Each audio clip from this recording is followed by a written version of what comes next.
para você que acompanha a gente aqui na TV Câmara Guarulhos. Está começando mais um programa Ponto de Vista. E hoje a gente conversa com o cantor, compositor e instrumentista Juan Velas. Juan, é um prazer receber você virtualmente aqui na TV Câmara. Olá, olá, salve a todos, obrigado pelo convite. Juan, você mora aqui em Guarulhos desde o início dos anos 90, né? Praticamente guarulhense, mas você veio do Chile. Você nasceu em Santiago e veio para o Brasil ainda criança, né? Eu queria que você contasse um pouquinho a história da sua família, como é que vocês vieram parar aqui em Guarulhos, como é que você se iniciou na música, né? Como é que começa a sua história com a música também? Ah, legal, eu tenho outro jovem, criança, na verdade, né, com 5 anos de idade, meus pais, minha família, né, mudou para o Brasil, e tinha um tio que morava para cá, e por oportunidade de trabalho, as dificuldades que existiam lá no Chile, durante o período da ditadura, né, empurraram meus pais a tomar essa decisão de buscar novos ares. E aí a gente veio para cá, em final de 87 eu cheguei, e a gente mudou o tempo a Casa Verde, na Zona Norte, de São Paulo, e depois a gente veio para Guarulhos, e morar no Secap. No Secap a gente, foi o primeiro lugar em Guarulhos que a gente chegou, que é onde um tio cedeu um apartamento para a gente lá, e de lá começa uma história com a cidade, de jogar em time, jogar futebol em time da cidade, bom, estudos, toda a minha formação, amigos, e a música entrou por conta disso, de amigos, né? Eu tava parando de jogar bola, só que uns 15, 16 anos, que eu jogava, e tinha aquele sonho, né, de jogar em um time e tal, fazer teste, essas coisas, e, e aí um amigo tocava guitarra e ele fazia aula, eu falei, nossa, tem um violão, eu jogava em casa do meu pai, meu irmão tinha ganhado um violão, aí quando a gente morava no Secap, ele ganhou um violão do tio, e só que esse violão, imagina, a gente era pequeno, esse violão ficava formando pela casa e nunca ninguém pegou e tal. E aí, por conta desse amigo de escola, do Renato, ele fazia aula, eu falei, ó, tem um violão lá, vou lá ver como que é, né? E aí eu fui fazer aula com esse professor, que era o Moacir Tita Brown, foi guitarrista do Chernobyl, que é uma banda dos anos 90, Guarulhos, né? E aí eu me apaixonei por tocar e desde então não parei, né? Fui sempre buscar mais, formar banda, sair para tocar os mais diversos espaços. Guarulhos, inclusive, os teatros e tudo mais. E você, no início de carreira, fez parte de uma banda de rock, né? Instinto Coletivo, você tocava guitarra. E vocês gravaram álbum, EPs, ganharam um festival. Eu queria que você falasse um pouquinho desse momento, né? Como é que foi entrar numa banda e ficar alguns anos tocando dentro de uma banda de rock? Sim. Bom, o instinto coletivo é a minha principal formação, né? Com o instinto coletivo que eu aprendi a parte de produção, tanto produção musical quanto executiva, né? Porque a gente, sempre na escassez, a gente busca como conseguir, né, as coisas. A gente trabalha, quando você não tem, você procura fazer, né? Aprender a fazer, né? Então, do rock tem muito essa parada do it yourself, né? E então, com o instinto coletivo, sei lá, a gente aprendeu a fazer desde gravação até camiseta, né? Queria fazer um merchandising da banda e tal. Então, eu montei o instinto coletivo com amigos de escola e com meu irmão, que cantava na época. E com o instinto coletivo, eu ganhei esse aprendizado, né? Muito além da música, né? Que a gente começa querendo tocar, né, e depois aí tem a parte da composição, né, que você citou, né, como ganhar festivais e tal. A gente ganhou o festival da Universidade de São Lucas com uma canção minha. Foi a primeira vez que eu ganhei, por exemplo, dinheiro de direito autoral. Então a gente não sabia que era isso, mas a gente aprendeu a, a registrar as músicas, fazer parte de associações que recolhem direitos autorais com a idade. Então todos esses processos vieram junto com o instinto coletivo, né? E, e musical e também dessa parte executiva, né? Que me ajudaram a trilhar os caminhos, junto também com o coletivo de bandas, o instinto coletivo fez parte aqui em Guarulhos, que era o clã, que é o Círculo Olímpico de Amigos Músicos, do qual fizeram parte bandas que ainda estão nativas, como Carbônica, TV República, entre outras. E a gente, como coletivo, a gente lançou ainda duas coletâneas, uma revista contando a história do rock em Guarulhos, parte dela, né? E eu sou, além de músico, sou jornalista também. E aí, com essa bagagem, a gente procurou escrever isso, trazer bandas novas, apresentar novidade e também trazer um registro histórico de bandas da cidade, como os Versáteis da década de 60, que pouco se conhecia, até o Chico 70, que teve nos anos 2000, abrindo show do Slipknot, era uma vitrine assim, gigante.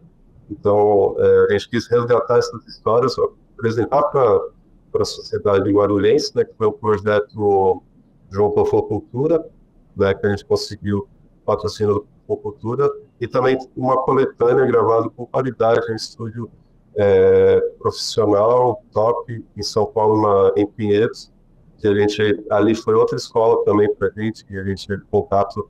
A gente estava gravando no mesmo estúdio que o Angra, estava gravando, sabe? Encontrava os caras no corredor, assim, então foi muito aprendizado para todo mundo, assim. E foram os caminhos que levaram a gente a conseguir repercutir, e depois disso a gente fez os lançamentos, o Damastor Centro, Teatro Padre Dentro, todos esses espaços que a gente ocupou com esse coletivo, com o clã, com a ajuda dos meus amigos e parceiros de banda. E a gente, e hoje o clã, a gente, né, as bandas tomaram seus rumos distintos, então ele é um selo hoje que é capitaneado pelo Will da banda Carbônica, né? Ele ainda está nativa, mas não tem mais, não é tanto um coletivo que a gente se reunia semanalmente para buscar coisas, oportunidades. A gente ia tocando a virada cultural na guerrilha, assim, levava um equipamento, montava numa calçada, estou falando em 2007, quando ninguém fazia isso. E tem registros no YouTube, se procurar, um clandestino, a gente chamou, ou o Rock no Posto, que a gente vai ter no Tapuão também. Era tudo procurando atividades para apresentar nossa arte, né, dentro da cidade. Legal, falando um pouco desse cenário local, mas eu queria que você falasse um pouquinho do seu estilo, né, das suas influências, porque especialmente no rock, há alguns anos, as influências externas, internacionais, vinham muito de países de língua inglesa, né? Você citou o Angra brasileiro, mas assim, cantado em inglês também, a música consumida aqui no Brasil era muito da Inglaterra, dos Estados Unidos, movimentos de lá. E como é que você trouxe essa sua influência chilena também, de ritmos latinos, você conseguiu inserir isso na sua música, em termos de sonoridade? Como é que você fez esse intercâmbio, assim, das coisas? Sim, muito por influência do que eu ouvia em casa com meu pai, aí e também eu ficava curioso, assim, no final dos anos 90, a MTV mal pegava lá em casa, né? Eu tinha esse problema de antena, né? Mas eu lembro que, entre os chuviscos que tinha, ia passar um festival que chamava Tordesilhas. E aí vinha bandas, Café Tacuba, Los Tres do Chile. Eu quero ver Los Tres. Daí passaram o acústico do Los Tres, que é uma banda chilena que eu admiro demais, sim, e é uma referência para mim, Los Tres, mas daí esse passo, assim, né, da minha adolescência, aí depois ouvindo outros artistas como Tito Paz, da Argentina, Soda Stereo,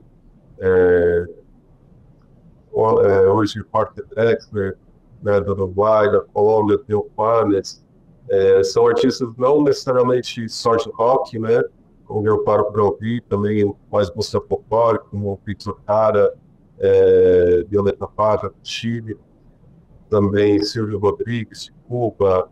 Então, eu tenho a curiosidade de também fazer versões desses artistas em versões atuais, assim, dentro das minhas características, né, que é um som mais orgânico, de banda e tal, ou voz e violão, que fosse bastante. Inclusive, recentemente, eu participei de 2 eventos na, na, no Centro Histórico de São Paulo, que foi com essa apresentação que eu tenho, que chama Canções da América Latina, que surgiu de uma live durante a pandemia, né? Que eu fiz um repertório com esses artistas e fiz aqui no improvisado, essa que eu comentei há pouco sobre o Paulo Studio e tal. Eu fiz umas transmissões também para me virar e tentar arrecadar alguma coisa durante a pandemia, né? Que a música parou, como vários setores da música e a cultura foram bem prejudicados, os trabalhadores da música e da cultura, e eu, nessa de tentar me virar e arrecadar de alguma forma um dinheiro, né, para sobreviver, eu bolei essa live aí da América Latina, que me deu um espaço para fazer essa apresentação em outros locais. Eu toquei nesses dois festivais, e aí eu fiz várias versões de canções junto também com as minhas músicas, né, desses artistas que eu citei há pouco, também junto com artistas que também cantam a América Latina no Brasil, como Paralamas do Sucesso, o Milton Nascimento, e tem também seus nomes ligados à cultura latino-americana. E aí, desse caldeirão, eu trago para minha música autoral. Tem músicas cantadas em espanhol e músicas cantadas em português, e também canções que cantam região em espanhol, só o trecho, sabe? Para mostrar que essa distância é muito menor do que parece, né? O idioma é muito próximo, assim como as nossas histórias, né? As nossas histórias com os países da América Latina, né? De colonização, elas todas se assemelham muito, né? Então, eu acho super válido fazer esse encontro e mostrar que o Brasil também é latino. Você falou um pouquinho desse seu trabalho autoral, você formou uma banda em 2016, né, o Rodelás e Los Malditos. Queria que você falasse um pouquinho, isso foi depois, né, do Instinto Coletivo, e esse som que você faz com essa banda é uma coisa mais autoral, embora você já compusesse também no Instinto Coletivo, né, mas esse é um som mais pessoal seu. Exato, que com esse Instinto Coletivo a gente começou fazendo covers, né, a gente na época a gente tocou na Rádio Kiss FM, primeiro, a gente fazia só cover, né? Então a gente tocou em 2 eventos lá, era o Brilhantina Show e a gente fez em Budas Artes, gravando lá no Rio Grande do Norte. Mas uma gravação ao vivo, assim, e aí a gente tocou covers, e depois no Ibiramotopote, que era um evento no ginásio do Ibirapuera, que era de motoclube, né?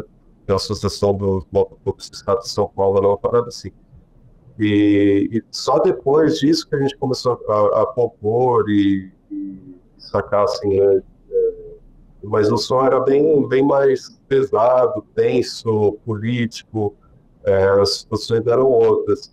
Já quando eu começo minha carreira solo, digamos assim, eu já trago mais assuntos pessoais, né? Para vivências minhas, para desconstruções.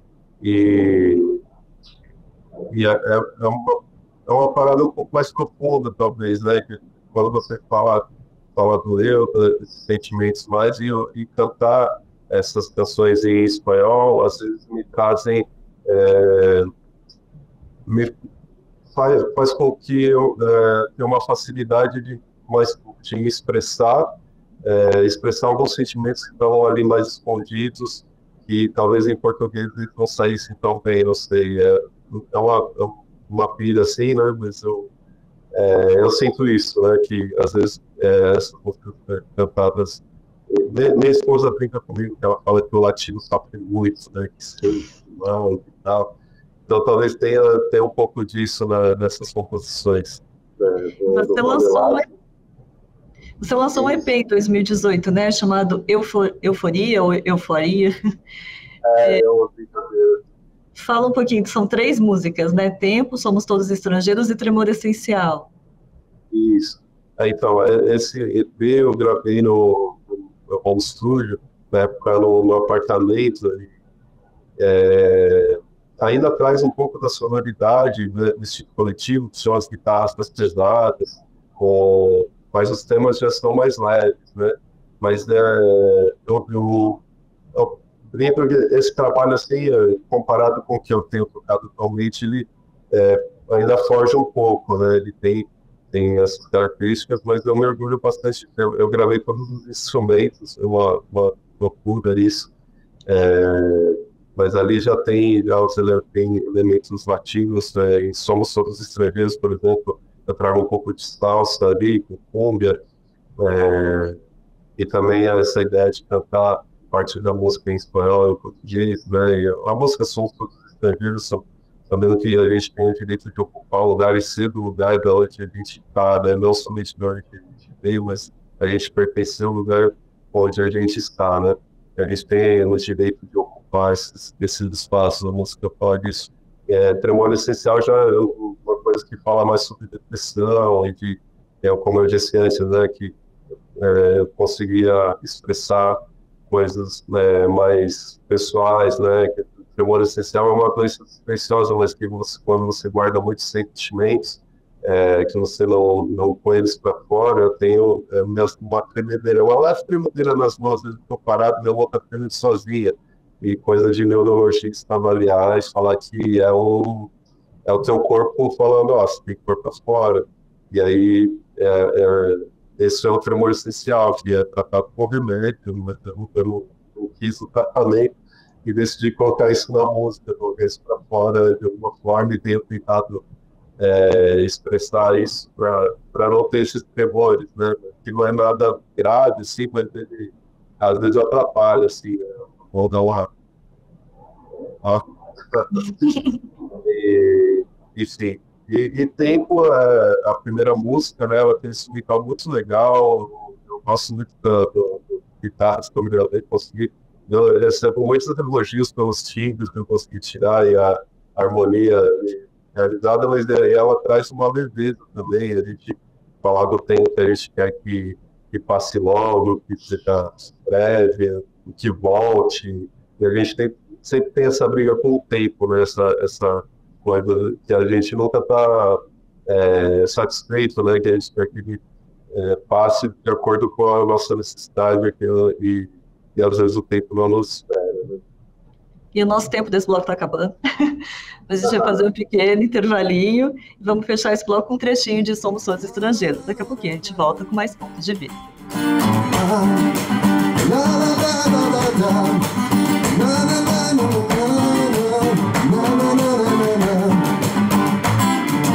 Não existem fronteiras pra gente se amar.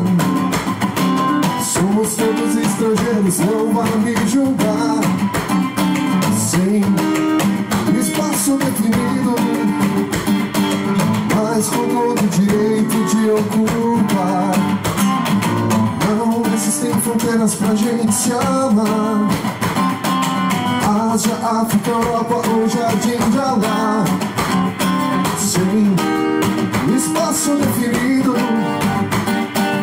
mas com todo o direito de ocupar, né? Mas com todo o direito de ocupar. De mãos dadas lado a lado, seja como for. O sol nos ilumina e a sombra é da mesma cor.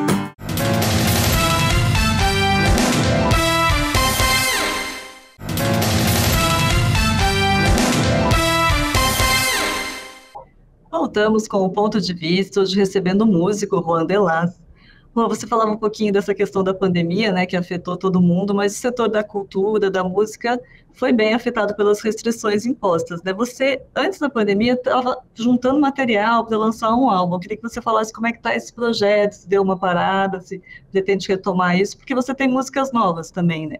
Mais recentes que você lançou. Sim, eu tinha programado lançar esse álbum, né? Que eu quero lançar ainda esse ano, né? Que a princípio, ser 10 canções, né? Aí hoje eu já estou reavaliando se eu gosto todas dessas outras, porque tem o lance do streaming hoje, da galera não avaliar bem álbum, né? A escuta da música está diferente por conta das plataformas digitais. Não tem mais essa... o público não se liga tanto mais de ouvir um álbum completo, né? Mas eu quero muito... Nem a música completa. Às vezes tem uma música completa, né? Vai de TikTok, né? Poucos segundos, né? A atenção dela muda, né? Pra outra coisa.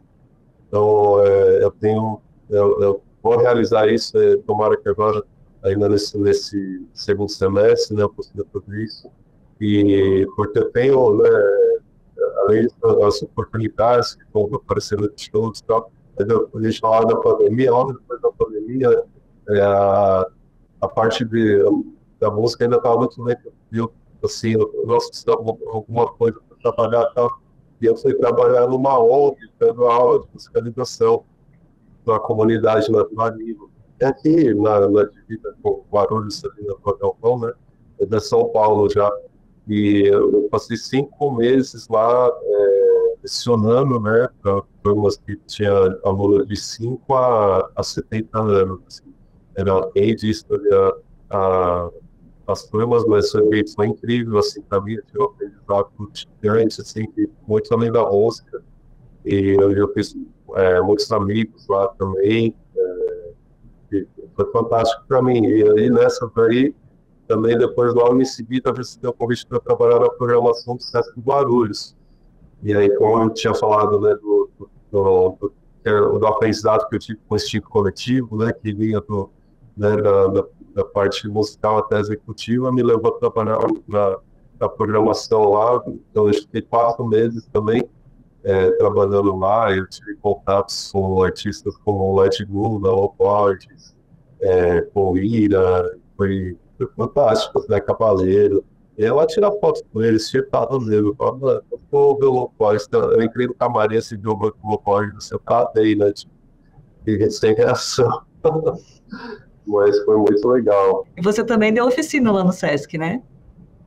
Exato, eu comecei lá por indicação do meu amigo João Ferreira, que é produtor cultural também, banda João Ferreira dos Alambiques e do Arrastão Cultural.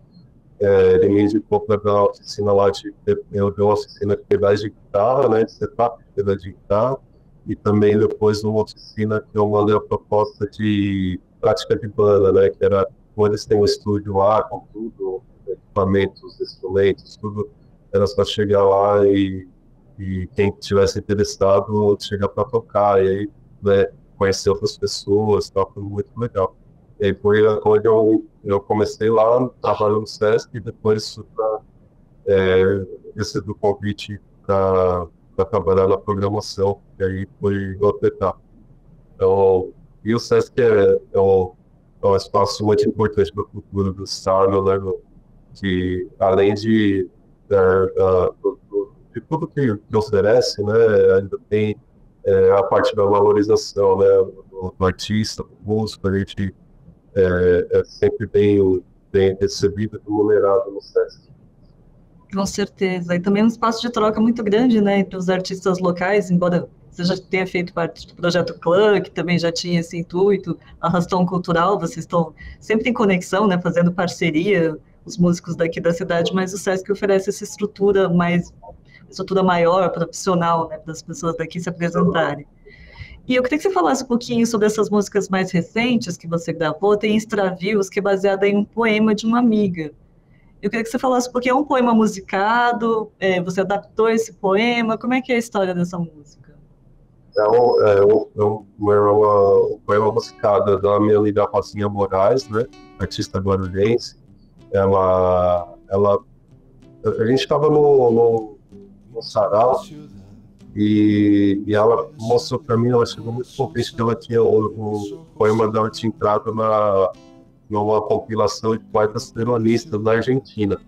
Isso foi traduzido para o espanhol, e era o único poema dessa compilação que não era de língua hispana, fazia parte, tinha essa tradução. E aí eu li, né, fiquei fascinado, assim, achei muito legal, e já imaginei como ficaria musicado. Eu fui, sem ela ver, eu mostrei uma foto, eu li, cheguei em casa, fiz a música, depois eu mandei para ela um áudio, e ela gostou, e eu achei sensacional, assim, tem alguns registros no YouTube, né, dessa canção. E eu tenho uma gravação pronta dela, para ser lançada por streaming, mas tem as 2 versões, né, uma delas, inclusive, de uma live que foi feita no grupo Fora de Cena, que tem o pessoal lá no Pimentas, que tem um coletivo fizeram logo no finzinho da pandemia, assim, com a Leão de Black. E aí tem uma versão gravada nesse festival também, foi bem legal. De Rosinha Moraes, e cantada em espanhol. Feita por uma baiana guarulhense, Rosinha Moraes, linda. Você falar um pouquinho da importância do Sesc daqui da cidade, eu queria que você comentasse, esse cenário musical daqui de Guarulhos, ele é, sim, bastante diverso, tem muitos artistas, mas em termos de estrutura, mais essa relação do poder público do município com o setor da cultura, como é que você vê a construção da cultura daqui da cidade? Tem oportunidade, espaço? Eu acho que a valorização do artista nesse ponto não é legal.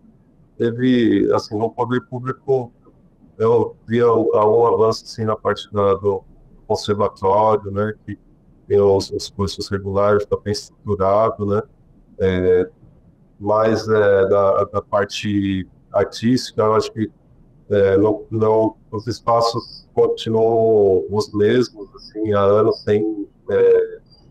eu lembro de chegar na Damastor e procurar espaço para tocar lá, e o pessoal falava para a gente que lá não era espaço para música, né? Disso lá pelo centro de educação, a gente não tem nenhum centro cultural na cidade, então fica difícil a gente ter qualquer coisa positiva com relação a isso, porque a gente vê muito dos nossos amigos, músicos, artistas acontecerem fora da cidade, né?